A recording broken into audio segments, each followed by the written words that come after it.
in my case, I think that looking back on my life, I've had a kind of pattern. Now, as I look back on it, when things are happening, you just take them for granted, and this is happening, and that has to be so. But and I read somewhere once, when I didn't believe in prayer at all, but I thought it sounded reasonable, that prayer is a sincere desire. My sister, the others, and them that you gave me, I've given to them. But she says, Ned has a paper here. And I said, what is it? And it was Workers' Weekly, the communist paper, you see. I thought this was wonderful. How these people was sticking out for the rights and so on. And so I borrowed it, and I went back and asked her, where do you get it? And in no time I'd become a member of the Communist Party. And I felt that this was wonderful. Sixth of the world, China coming on, covering another big area of the world, India coming on, and I thought, socialism and freedom for the working class, emancipation, it's just round the corner. And then gradually this fight among individuals, a fight for power. And then somehow a period of disillusionment. A man came to live across road from me, in a housing estate. This is almost unbelievable. And he came from Persia, from the home of the place of the birth of the Baha'i faith. Having had a sincere desire, which I had once read was prayer, for this humanity to come together, and a world brotherhood of man, which I'd learnt as an early socialist, that God said to this man, she's had long enough, go and fetch her. You see? I just said that to myself, that it was so fantastic that he came to Burnley to be assistant medical officer, Dr. Abbas Afnan. And how I met him, in a little cafe that I was helping a woman to get going. She was a widow, and she knew I'd done a bit of cooking in different places, and would I come and help her to get this cafe going? Well, we had all sorts of nationalities in. You got to, you know, take them in the stride. They was all, you accepted them. They was all like us. And all at once, this other man came in, and I thought he looked different to the others. And I was on my way to get ready to come home, and I said, just time for the bus. And she said to this man, she's always going to catch the bus. I said, but I've never missed it ever. And he said, I will take you home. A complete stranger. Oh no, I said, the bus stops right at my door. Thank you, I can get right home. And it was only off the corner to get on it. And always having had to economise in things, I couldn't ever thought of anybody using petrol to take me home when the bus would take me almost from this door to my door. But no, he was waiting. She said, let him take you.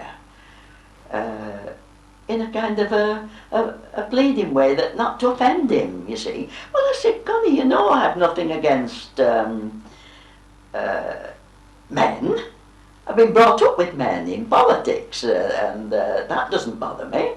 And race doesn't bother me. It's just that it's silly to let anybody take you in a car when you can get home so easily.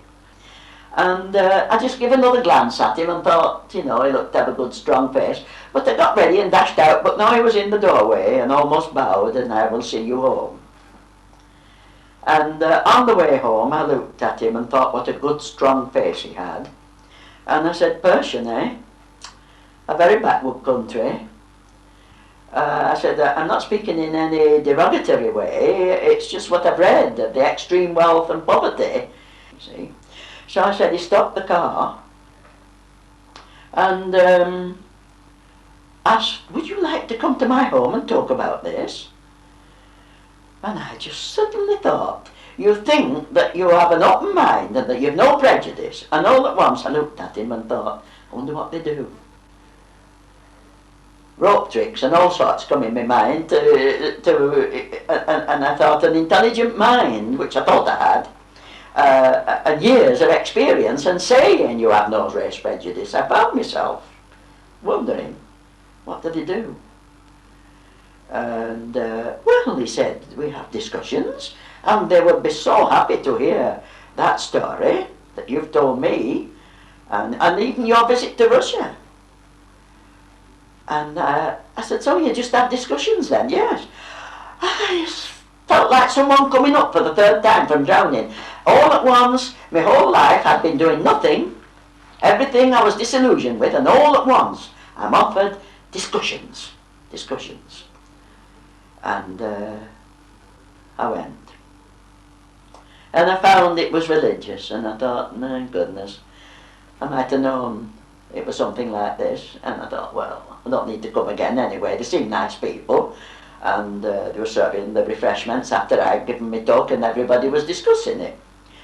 And I looked round at them all, and I thought, well, very nice, and a nice, pleasant, relaxing atmosphere. And I decided, like, well, I'll be nice while I'm here, you know. I won't go out. But I felt so disgusted to think how I'd look forward to coming, and then I was coming to something religious, which I felt that people in their older days clung to, and I didn't like to think that I was getting senile and turning to religion, and somehow my line of thought wouldn't let me do it. And so I just caught a voice over the other side of the room, over the refreshments, saying something about economics. I said, oh, does the Baha'i faith have economics? Oh yes, the Baha'i faith covers every aspect of man's life. The prophet for this age, you see, this is the age of maturity, and the prophet for this age comes with his message for mankind here. Oh, I said, that sounds all right. I thought, I've got the feet on the ground here, like, you know. Not kind of pie in the sky by and by that you're connected with religion. So I said, have you got any leaflets about this? And I said, I had to smile to myself to think I weren't coming anymore, and the next minute I'm asking for books about it. And of course it were a little pamphlet on Baha'i economics. And of course they're crafty, the people who write books and pamphlets. They put the little star in and tell you, you look at the bottom and read such a book, you see. So I went back asking for these books, and what with coming out with a little pamphlet in my pocket, I was coming out with a book in each hand, a book on my head and books in my head. And within 6 weeks I'd become a Baha'i. And I had the honour, the great honour, of being the first Baha'i in Burnley.